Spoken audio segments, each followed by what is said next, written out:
to G9ija TV News Headlines with your host, Dr. Chan. Subscribe to G9ija TV News Headlines. Thank you. Welcome, good morning, beautiful morning, happy new month to all our wonderful viewers out there. Thank you for staying with us here in G9ija TV. And of course, we want to say welcome to July 2024. Wow, it's the 7th month of the year. It's a happy new month, and would crave your indulgence to please, if you have someone by your side, just say to him or her, happy new month. You may wonder why the excitement about a new month.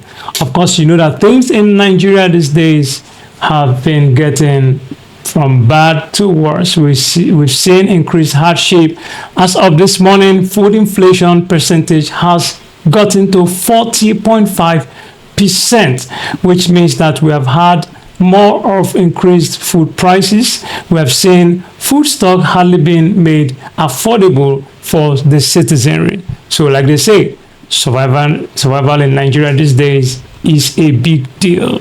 So it's important to be grateful for what you have, who you are, and where you are. Okay, it's happy new month, and of course this morning I'm your host, Dr. Champion. We want to say that we'll be speaking on salient issues this morning, and we're starting with electricity, which concerns all of us. I'll be picking that from the Premium Times Nigeria, which says Ekiti government writes TCN, NERC, BEDC rejects planned 2-month power outage. That's a wow.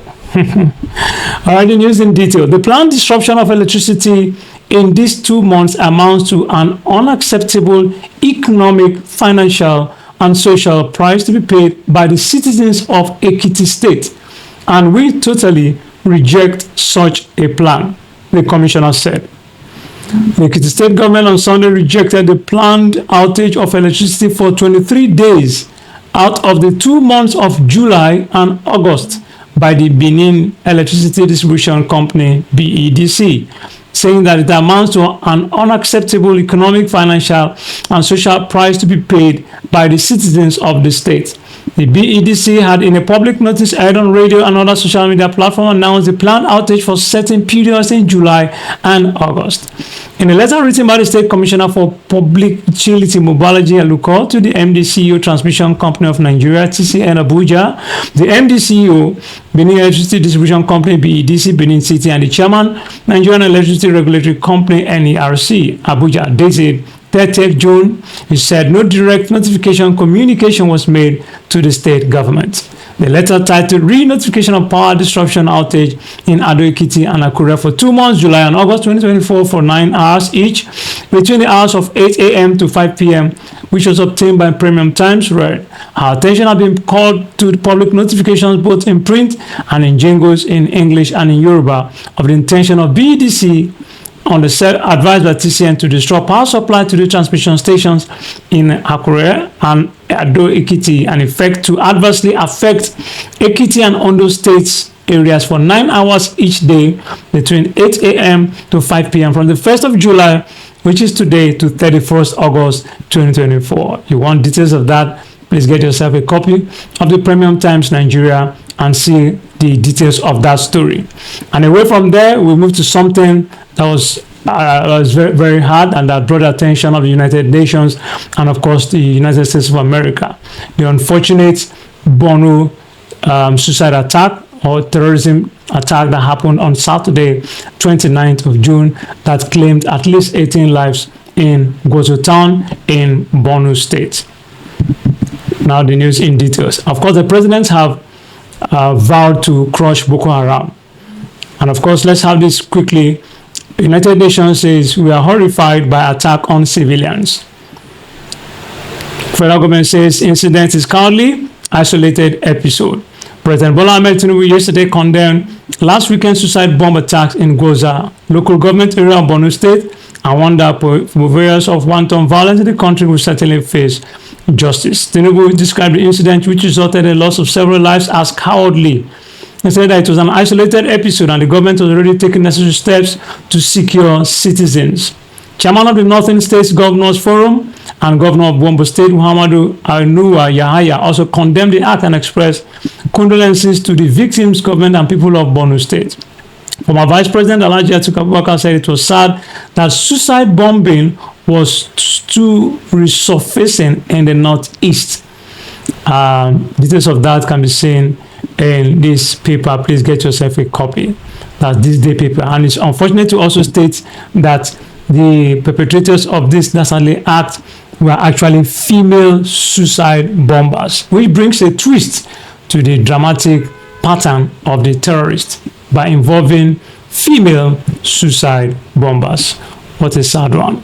And away from there to the leadership newspapers, we're going to round up. Abia lawmaker meets Buhari over Kanu's release.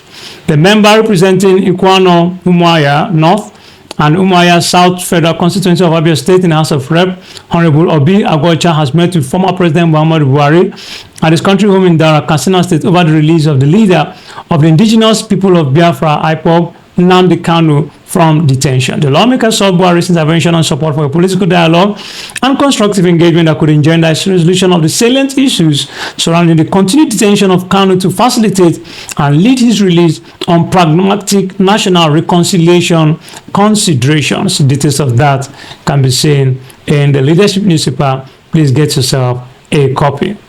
And finally, we're looking at the Punch newspaper with this interesting headline: New minimum wage may push states into bankruptcy. NGF report. As the nation awaits the new minimum wage promised to be sent to the National Assembly by President Bola Tinubu, the burden of implementing the minimum wage may make many states to go bankrupt. The Federal Executive Council at this meeting last Tuesday stepped down a memorandum of the report of the tripartite committee on the new minimum wage to allow for more consultations among the federal and state governments on one part, the private sector and the labor unions on the other part. Last Thursday, Tinubu met with the governors at the National Economic Council meeting chaired by Vice President Kashim Shettima. The meeting, which was expected to deliberate on the national minimum wage, was however silent on whether or not it considered the issue. Also last Thursday, the Southern Governors Forum released a communique of its meeting held in Abeokuta, Ogun State, with the governors asking that each state should negotiate minimum wage with its workforce. The labor unions have, however, reacted to the stance of the Nigerian Governors Forum over their overbearing influence on the minimum wage negotiations. Details of that can be seen in the Punch newspaper. Please get yourself a copy. And with that, we want to conclude G9ija TV newspaper headlines this morning with your host, Dr. Champion. Remember, Nigeria is tough, but they say when the going gets tough, the tough keeps going. Bye for now and have a wonderful day. Subscribe to G9ija TV News headlines. Thank you.